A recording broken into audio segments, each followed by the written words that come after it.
welcome to the press conference. At first, President Stubb, Prime Minister Michal and Secretary General Rutte will give statements, and then we will have time for questions. President Stubb. Yeah, thank you very much and warmly welcome. I'll try telegraphically to summarize our meeting into 10 points. The first point is that the meeting was a success, as you can see from the joint declaration, which is a robust statement about what the Baltic Sea nations think about things such as shadow fleets or impediments to critical infrastructure.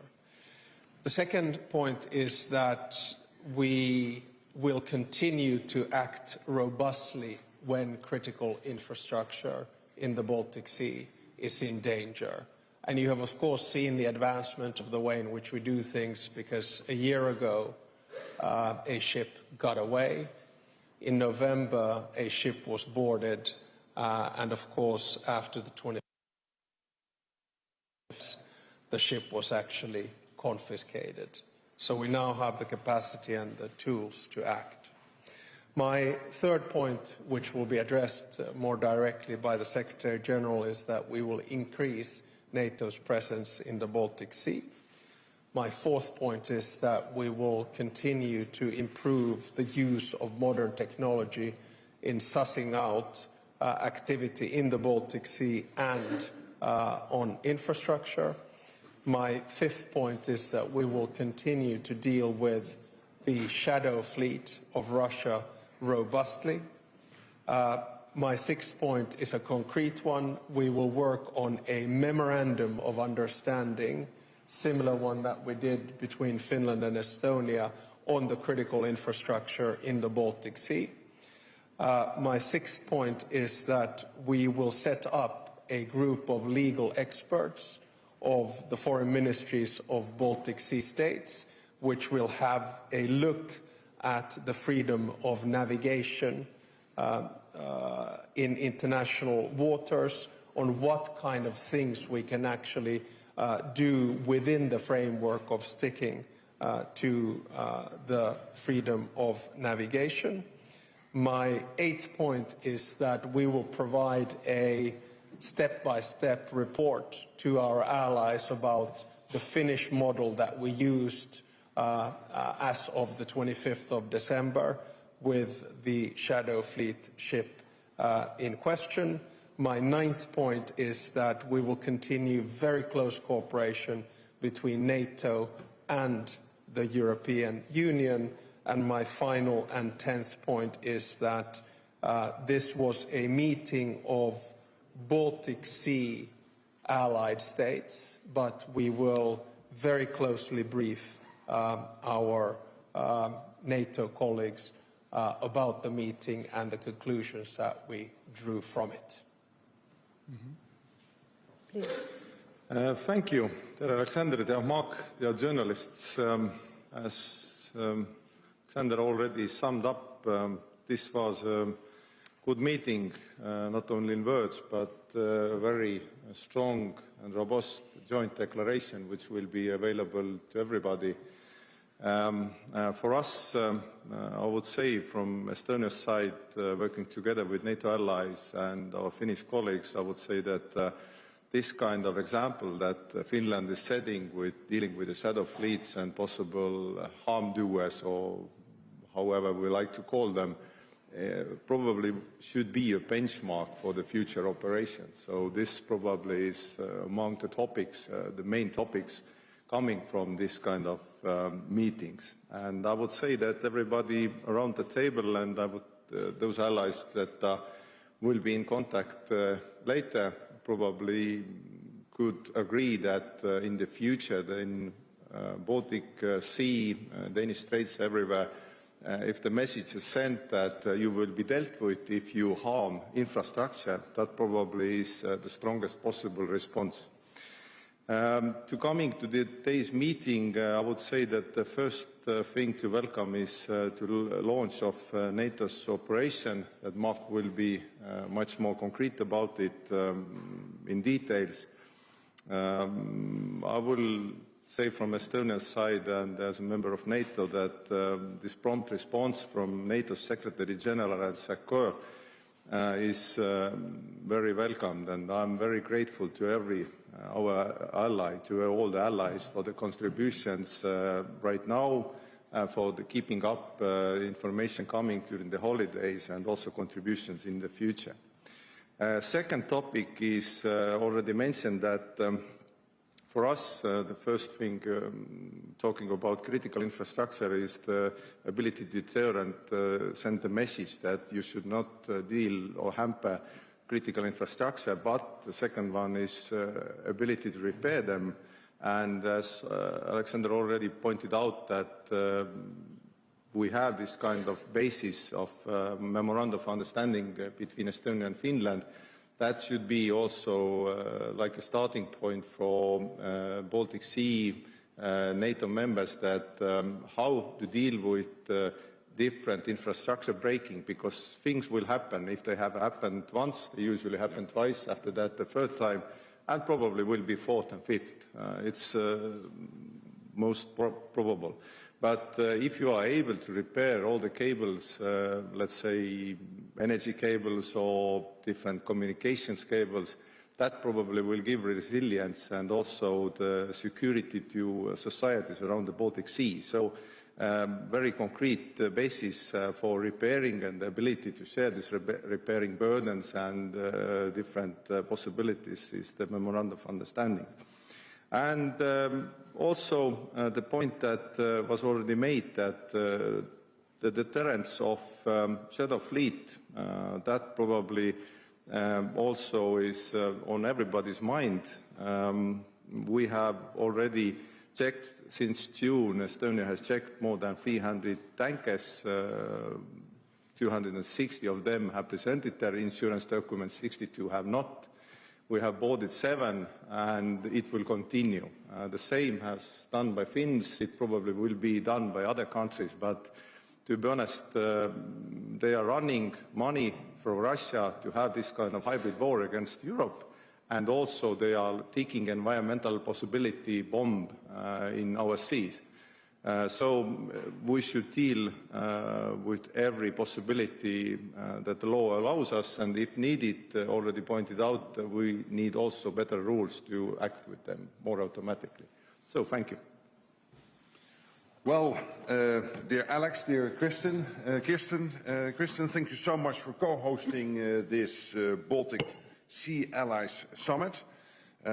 Today, allies from the region gathered to address the growing threat to our critical undersea infrastructure.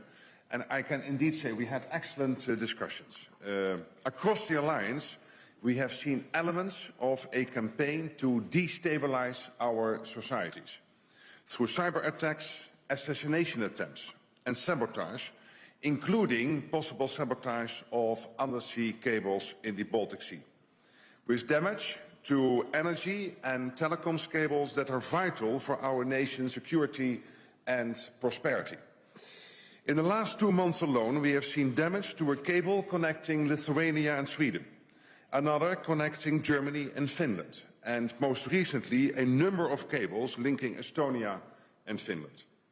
Investigations of all of these cases are still ongoing, but there is reason for grave concern. Safeguarding our infrastructure is of utmost importance. Not only is this crucial for energy supply, whether from power cables or pipelines, but more than 95% of internet traffic is secured via undersea cables. And 1.3 million kilometers of cables guarantee an estimated $10 trillion worth of financial transactions every day. Recognizing the risks, allies and NATO have responded. Over the past 2 years, allies have stepped up military patrols near critical infrastructures. In May of last year, we established a new maritime center for the security of critical undersea infrastructure within NATO's Maritime Command in the United Kingdom. We have also intensified coordination efforts between NATO allies, the private sector and other partners. And we are working more broadly with the European Union. but we must do more. Today, I can announce that NATO is launching Baltic Sentry. Under the authority of NATO's Supreme Allied Commander, General Kristen, this military activity is part of our ongoing effort to enhance maritime presence and monitoring of key areas for our alliance. It will involve a range of assets, including frigates and maritime patrol aircraft, among others, and will enhance our vigilance in the Baltic. Second, we have agreed today to launch an initiative to deploy new technologies to this effort, including a small fleet of naval drones to provide enhanced surveillance and deterrence. We are also working with allies to integrate their national surveillance assets with NATO, ensuring comprehensive threat detection. Third, robust enforcement is essential. Finland has demonstrated that firm action within the law is possible. Ship captains must understand that potential threats to our infrastructure will have consequences, including possible boarding, impounding and arrest. And while such law enforcement roles are for national authorities, we are best served when there is complementarity between NATO's efforts to detect threats and deter aggression and national efforts to enforce the law. Lastly, enhancing resilience requires safer, more repairable and more redundant infrastructure. So that means we will work within our critical undersea infrastructure network, which includes industry operators, to better protect and secure vital undersea assets. And we need to explore how best to ensure that the right incentives are in place for more resilient systems. So again, Alex and Kristen, thank you again for hosting us today. I'm confident that by working together with all allies, we will do what it takes to ensure the safety and security, not only of our critical infrastructure, but of all that we hold dear. Thank you. Now it's time for questions, and the first question goes to Lauri Vahur, ERR. Thank you very much. This is Vahur Lauri from Estonian Television News. So we have heard a new word, Baltic Sea Allied States, the BSAS. Congratulations. But my question actually goes to Secretary General.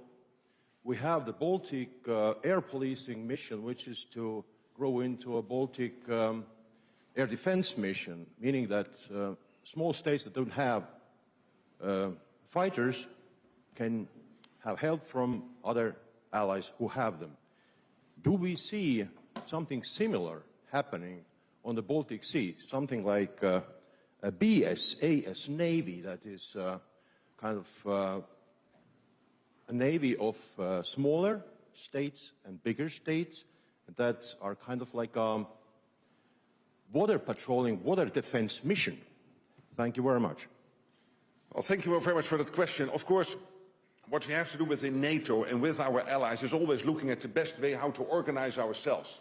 And sometimes that is through the forward land forces. Sometimes it is through jointly working on policing our airspace. But in this case, it is all about protecting the critical undersea infrastructure. And the point I'm trying to make today is that where in the past we would discuss cyber attacks and let's say sabotage and energy blackmail as being a sort of separate set of actions, what we want to show today is that as NATO, with our allies, we will make sure that our deterrence is in the right place, that we are able to exactly assess what is happening, that then the allies, individual allies, are able to take the necessary actions, that where we would talk in the past about hybrid threats, and it sounds a bit cuddly, hybrid, but hybrid means sabotage, hybrid means cyber attacks, hybrid means sometimes even assassination attempts, and in this case it means hitting on our critical undersea infrastructure, that the alliance will not accept that, and that we will do everything in our power to make sure that we fight back, that we are able to see what is happening and then take the next steps to make sure that it doesn't happen again. And our adversaries should know this. So, to your question, very good that we have all these separate ways of organizing ourselves, and we will be able to do it also in the future. But this is an initiative particularly focused on making sure we can protect our critical undersea infrastructure. And Elina Kervinen, Helsingin Sanomat. Thank you so much. My question is for all of you. Both you, Mr. Secretary General, and Swedish Prime Minister have said recently that we are not at war but not at peace either. What is your assessment at this time of the security situation in light of these 3 cut cables or broken cables recently in the Baltic Sea? And is there an increased threat of a military conflict in the area? Thank you so much. Let me begin by referring to an excellent book that I read a few years back. It's by Mark Leonard, and the book is called The Age of Unpeace. And in many ways, I think that describes the world that we live in today. So the things that were supposed to bring us together, such as trade, interdependence, technology, or energy, or currency, they're now used to tear us apart. But there should be a clear distinction. On one hand, you have traditional kinetic warfare. That is what we see in the battlefields in Ukraine. And then on the other side, you have, no matter how you define it, hybrid warfare of sorts. And we are seeing those types of activities on the increase in so many different ways, especially coming from Russia. And this is exactly what we tried to address in this meeting. In other words, hybrid elements linked to both critical infrastructure and potential environmental damage. Yeah, I very much agree. And let me add to this, that at this moment, when it comes to kinetic warfare, we are safe. The alliance is able to fight back to anyone who is trying to attack us. My biggest worry is that in 4 or 5 years we are not. If we will not invest more in our collective defense, if we will not do more to ramp up our industry production. That is why I made that comment. Yes, at this moment we are facing these acts of sabotage and assassination attempts and energy blackmail. So all these destabilizing actions, the so-called hybrid warfare. But at the same time, when it comes to 4 or 5 years, when we look at this moment, what the Russians are producing in 3 months, we are producing in a year, and we is from Los Angeles up to and including Ankara, so the whole of the alliance. And when we look at what we are spending and the purchasing power the Russians have with the amount of money they are spending, we are really getting into difficulty if we do not ramp up the money we spend on defense and ramp up the defense industrial base. And this is really crucial. And I've not even talked about China, which is also, of course, investing heavily in its military and will have 1,000 nuclear warheads by 2030. So we really have to do this. This is urgent. It is urgent now. This cannot wait till some summit somewhere. We really have to get this done in the next couple of months. And, of course, the Hague summit will then play a big role here. I would say the assessment is probably the same. As already mentioned, that right now Russia is pretty much dealing with the biggest armed conflict since Second World War in Europe, in Ukraine, this aggression. But Estonia has also been under constant cyber attacks on the cyber domain since 2007. And I would say that we are trying to attribute those attacks to countries doing them, and mostly done by Russia, by state players, criminal players, and so on. And the number has not gone down. The same on the sea and the critical infrastructure. On the sea, on mainland, on everywhere, because right now the situation is coming also to that Baltics are desynchronizing our energy grid from Russia, synchronizing to Central European grid, which is much more reliable, bigger, and also for the future energy exports much more viable. And Russia is not a reliable partner. And looking at the time, I would say that even if we don't know certainly that what are the motives behind breaking critical infrastructure, it has influences on everyday lives, on economy, on the feeling of security. So, as already mentioned, that even if there's things happen like testing to NATO members, EU members, or they have no clear intent on each of events, I would say all in all, Mark already mentioned that we should be prepared, we should ramp up our defense capabilities in coming years, because I very much like the Finnish phrase that you should not be afraid, you should be prepared. So for Estonia, for every NATO country, that preparedness is probably the key with dealing and having a rule-based word, not arbitrary word where the borders can be changed by force. Thank you. As we say, talk less, prepare more. Yeah. And here, third line.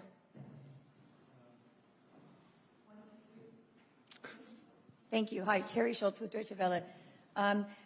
To all three of you, this morning, even in the doorsteps, we heard, sorry, it's my voice, though. This morning, we heard different approaches among the leaders, the national leaders, about how assertive they're willing to be. From what you're saying now, there's been agreement that the Finnish approach is the way to go, that this is the way to deter the Shadow Fleet vessels from taking other malign actions. Do you have that agreement that within NATO, all the Baltic Sea countries, for example, Germany, are going to be willing to follow this model, that you will train law enforcement officials to scale the boats if necessary, to do what Finland did with the Eagle S?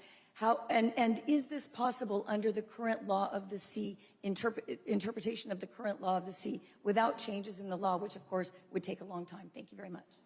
Well, obviously it's up to each ally to act at the end of the day when something is happening. But what we are very clear about is that the Shadow Fleet is a big issue, not only because of sanctions circumvention and because of what happened with the cable cutting, and the big environmental risks we are running through the Shadow Fleet. But we also all agree that we want to maintain UNCLOS, that means the law of the sea. But within UNCLOS, a lot is possible. And anyone listening to this press conference thinking that UNCLOS would prevent any of the allies within NATO to act when that is necessary would be wrong. There are many options and possibilities to do that. I'm not going into all the details because that is legally, of course, extremely, we have to go to all the details of the legality, but I can assure you that we are all very much committed to make sure that our critical undersea infrastructure is protected. Of course, what we want to do is to do the max to cut off the Russians from this money. So at the end of the day, it's really all about cooperation. So just like Mark said, the actual activity or action when a situation happens is national. The overall coordination is NATO. And the way in which I see it, and the way in which we have done it with our authorities, which, may I add, include our military, our border, our customs, and our police, is first the private sector company reports what has happened. So if a data cable is cut, they report to the authorities immediately. After that, the authorities detect, basically suss out which are the possible ships who were in that position when the cable was cut. Once that happens, you identify the ship and you contact the ship. And number 4, you stop the ship. Because what happened in this particular case, had it continued for another 12 minutes, the carnage would have been much worse than the 4 basic cables that were there. So we were able to stop it. After that, you ask the ship to move into your territorial waters, and then you can board the ship. Now, what we do with the working group that we set up with the legal experts from our foreign ministries is to understand what are the specific measures that can be taken. So, for instance, in Finland, we have a law that despite the freedom of navigation, if we are on the verge of a possible natural catastrophe, environmental catastrophe, say an oil spill, then we have the authority to board the ship. And I must say that just the fact that we were successful in this third instance has also led to the fact that the responses that we have gotten in other instances have been an understanding that the Finns will act in these types of situations. Yeah, I would add that for us it's the question that how everybody will respond. Already, as Alexander mentioned, that it's pretty much up to each member state, but also collectively setting some kind of benchmark and set of rules. And we, as partners, allies, probably are looking up to Finns. And I would say that next times, if we have like a threat or sabotage attempt towards critical infrastructure, probably the Finnish attitude should be a benchmark. And that is what we are talking around the table, that this should be the way we are dealing with very automatically. And also we are setting up different systems to have this kind of information better running between the countries, because Estonia and Finland have close cooperation, as different countries do. But the possibility that we will have questions about infrastructure, which is critical in the future, or environmental questions that will probably be big questions in our seas, it's very probable. So I would say we should emphasize that Finnish action right now is a benchmark we should follow. And after that, we will have a set of rules and procedures running up, and that probably will also send a signal to everybody that this is the way they will be dealt with if they try to sabotage or harm environment here. Thank you. And next question to Herman Kelomies, Delphi. Thank you very much. This is a question to all three of you about something that the Polish national broadcaster reported on barely an hour ago. Let me read to you. A Russian Shadow Fleet vessel has circled over a stretch of pipeline carrying Norwegian gas to Poland in the Baltic Sea, a source in the Polish Foreign Ministry has told the outlet. What I'm wondering is, has Mr. Tusk briefed you on this? Have you had a discussion about this? And is this perhaps a message to this summit? And a more broader question here is, you talk a lot about robust measures and punishment of perpetrators and all sorts of sanctions, but do I understand correctly that prevention, at the end of the day, prevention of these kinds of attacks will not be completely possible, basically ever? Well, I mean, the first lesson to draw from all kinds of situations like this is to stay cool, calm and collected. And if an event has happened 1 hour ago, and yes, we have been informed about it, but not directly yet by Prime Minister Tusk, we assess the situation, we look at the facts, and then base our activity on that. The more serious point, I think you're absolutely correct.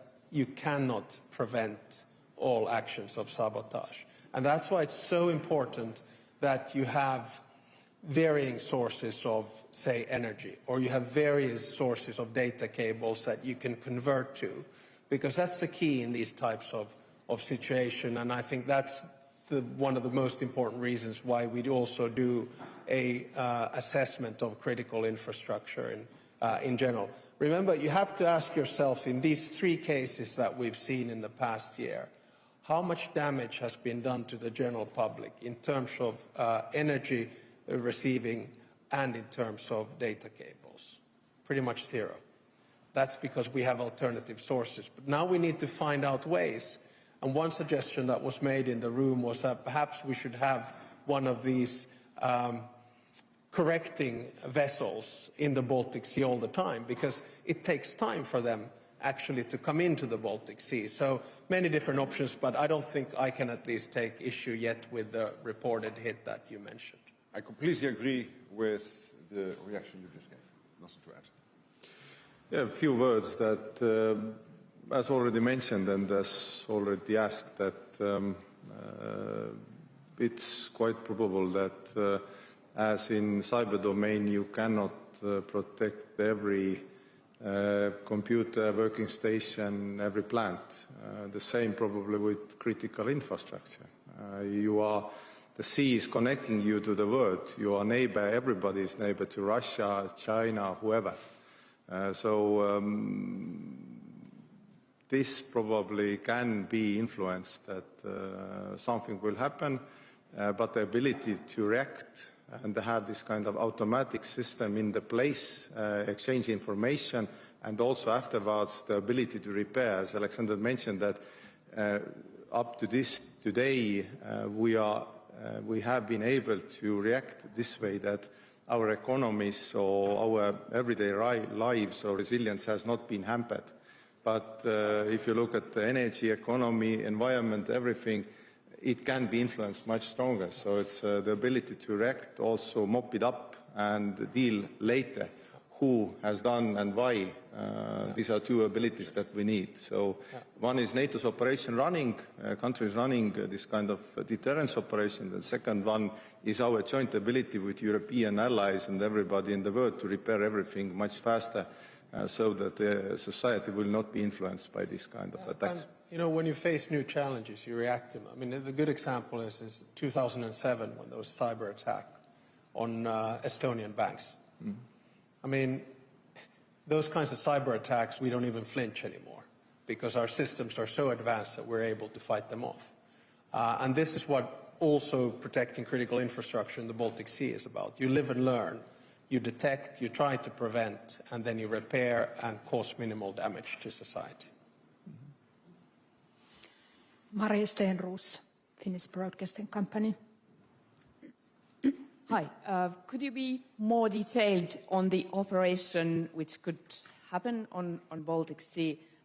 What kind of a protective operation presence measures there will be on the Baltic Sea? For example, how many military vessels to prevent further damage happened? No, very good question. And of course, for the past 2 years already, as you know, allies have stepped up military patrols near critical infrastructure. Baltic Sentry will encompass more ships, maritime aircraft patrols, submarine satellites, and surveillance drones. I'm not going into detail how many ships exactly, because that might differ from 1 week to another, and we don't want to make the enemy any wiser than he or she is already. What matters is that we will employ the right military assets in the right places at the right time to deter future destabilizing acts. And again, we will make use of the full range of possibilities we as an alliance have, as I just mentioned, including remotely operated vehicles. And we will also employ the latest technology here, including, as I mentioned in my statement, the drones. And last question to Reuters. Thank you. Anna Kauran for Reuters News. I would like to ask you if you believe that the recent cable cutting incidents in the Baltic Sea had for a purpose to hinder the Baltic power decoupling plans. Thank you. I would say that no matter the reasoning behind it, they won't hinder Baltic decoupling, the synchronizing from Russia's grid. Because the date has been set, it's in place, and the Baltics are also prepared for emergency decoupling if needed. But as said, the date is set and we are ready. But usually in energy matters, you have plans, and after that you have reserve plans, and after that you have reserve plans for reserve plans, and you hope that they work. And in the Baltics, all the energy people on private sector, state side, have been working very hard with desynchronizing from Russia's grid at the start of February, and also the Central European grid on the Polish side, in the European side, have been also working on that. So I would say that if the intent or the possible outcome would be to hamper decoupling from Russia's energy grid, it probably won't work. We have reserves and reserve plans, but it can cause some kind of inconvenience, which probably could be intended message that Baltics and Nordics do not live well and do not work well without Russia's embrace. That probably could be the idea behind of this kind of messages. But coming back to the original saying that we will decouple anyway and desynchronize from Russia's grid because Russia is not a reliable partner in these matters. Thank you. Yeah, and let me perhaps just leave you with a following thought. When we're talking about attacks on critical infrastructure, at the end of the day, it really doesn't matter who did it and why they did it, because the consequences are always the same.